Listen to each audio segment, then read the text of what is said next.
So in 1840, it is the year 1840, and American peoples are moving westward along the Great Wagon Trails.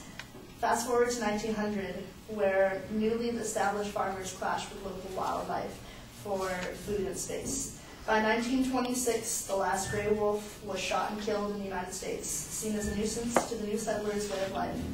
Wolves were reintroduced to the United States in 1995 after studies showed that the lack of such a super predator, such as the wolf, had adverse effects in the ecosystem.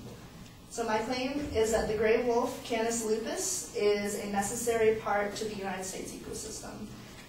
Some of my supporting claims are that the gray wolf completes the United States ecosystem and have been attributed to the regrowth of forests. The Endangered Species Act has been violated in Montana and Idaho, leading to the inevitable death of hundreds of endangered wolves. And wolf predation has little to no effect on livestock ranches and the lifestyles of the farmers that own the ranches. So, to go back to my first claim that the gray wolf has been attributed to the regrowth of natural forests, and it is very important to the ecosystem. When they were re-released in 1995, it showed that the plant life in Yellowstone and the upper states of the United States was suffering. For the plant life, Wyoming scientists found that the aspen and cottonwood groves recovered, not because the wolf was reintroduced to the ecosystem, but because the elk, which were just standing around and grazing like cattle, were eating the smaller plants. So the plant life in the forest regrow. For herbivores, now that the elk are not eating the trees to the ground, the beavers have made a comeback in Yellowstone. They provide natural habitat, and they create streams and ponds for the other nesting birds and the other herbivores to drink. And as for predators and scavengers, like many predators, wolves do not eat the entire kill.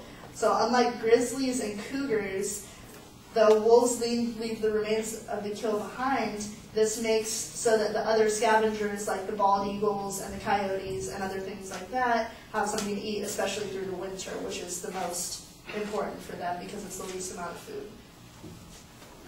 The Endangered Species Act. In 1973, the gray wolf was one of the first animals to be introduced as an endangered species to the United States. And that was cited by Defenders of Wildlife.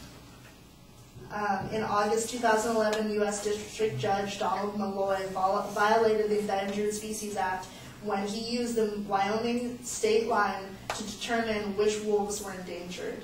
So basically that means is that in September, 1 month after he had made that decision, wolf season opened in Montana and Idaho. Montana, culling is basically hunting and killing the wolves. The culling in Montana is going from 566 individuals to 222. And in Idaho, it's culling the population of wolves from 1,000 to 150.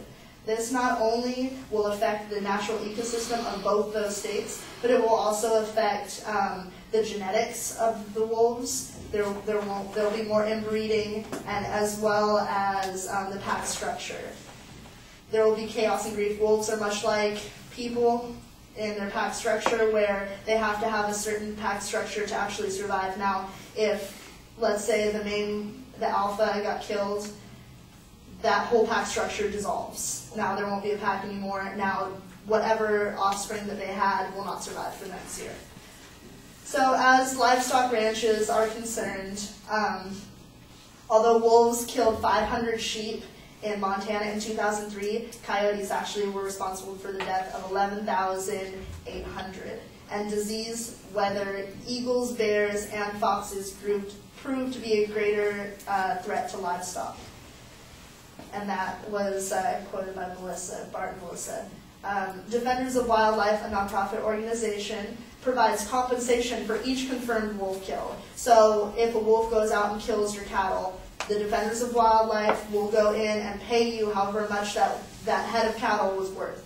So the wolf doesn't need to be killed. If it did take your cattle, you can just buy a new one. Livestock loss due to wolf predation is small. Careful ranching, such as changing grazing areas, more dogs, and other techniques will reduce actually wolf kills. It has been implemented by many ranches to switch grazing areas daily. This is not only provides for better grazing land and safety in numbers, but it also showed to decrease wolf population or predation on livestock.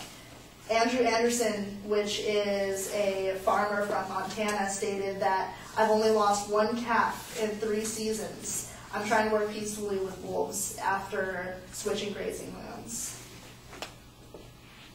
Brucellosis is also a disease that is transferred from elk and bison to cattle. Now, with the wolf population up, it means that the elk and bison will be less. That means that in areas of high concentration where elk and bison have actually become in contact with cows, they will spread the brucellosis through blood, through the placenta, if they're giving birth on the feeding grounds. In conclusion, wolves are a necessary part of the United States ecosystem. I have showed you that that the wolf completes the U.S. ecosystem and has contributed to the regrowth in native forests, that the Endangered Species Act has been violated, and because of such, hundreds of wolves will die, and wolf predation has little or no effect on lifestyles of ranchers.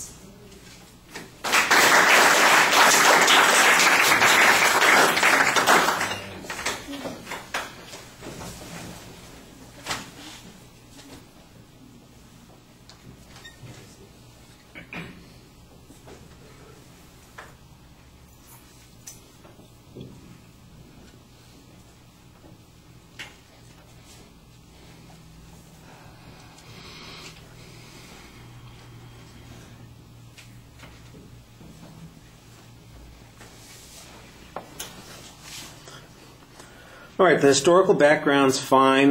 You do have a very clear statement of what the proposition is. I thought the setup of your points in the preview was a little convoluted and complicated, but it was a lot clearer in the summary how those points are supposed to fit together. So you might listen to your speech and see how you said it differently at the start and the finish, because it just seemed like that whole, the second and the third points especially, they didn't even come across as claims in the opening section. At the end, they sounded more like claims. Internally, your signposting was relatively clear. I do think there are a whole bunch of places where you have presuppositions that need some better evidence. There's a lot of information that I think you probably have a citation for, but you don't always provide that citation. There's a study that apparently somebody in Wyoming did. There are experts who apparently know something about brucellosis. There's this huge claim that says that if you wipe out the alpha in the pack, that the pack's going to go to hell in a handbasket and they're all going to die. And that seems like an awfully big inference, and it would be nice if you had some authoritative information to back that up, some expert who has studied wolves or who understands the necessity of the alpha in the whole system, that another alpha doesn't step in or whatever it happens to be, because it just seems like you've made this assumption. Same sort of thing with the brucellosis at the end. I see there's a lot of explanation in your speech, but sometimes the explanation also is making inferences, and so you need some information, some data to back that up. All right, thank you.